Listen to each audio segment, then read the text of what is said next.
Unless you've been living under a rock, you'll know that artificial neural networks are the next big thing in computer chips. Why? Because the battery in your phone sucks and you hate waiting for that little annoying blue circle thingy on your laptop to clear. Don't know what artificial neural networks. So, here's some science.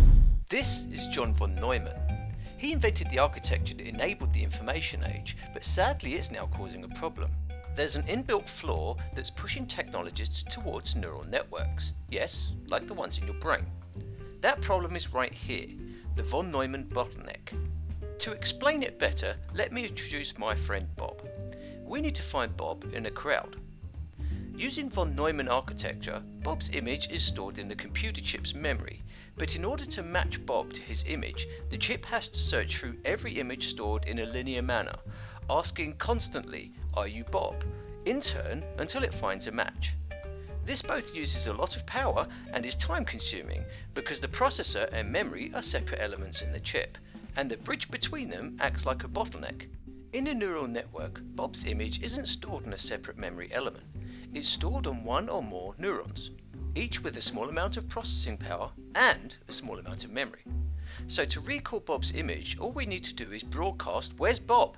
to all the neurons and we get an instant response. This is because neural networks are massively parallel instead of being linear.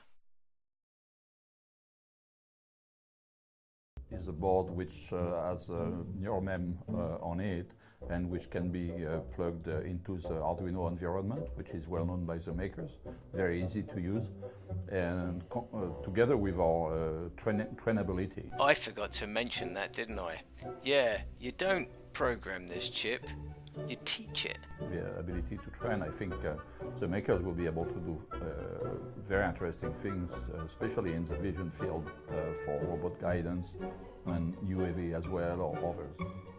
If that didn't your mind, then he will. His name is Dr. Randall Kone, neuroscientist. We'll wait while you Google him. You could use it for a variety of applications. You could build drones with it, you could use it to do stereoscopic vision on your robot, you could do it for pattern recognition and for word recognition, audio, voice recognition, and many other things that we probably even haven't thought of yet. The point is that it's an easy thing to use. It's not complicated to understand how it works. It's a very clean design, so it's extraordinarily easy in the future to upgrade this, to increase the number of neurons that are going to be on each chip, and to build systems that are very low power. They could be used in mobile applications, and to just take them out and experiment with them.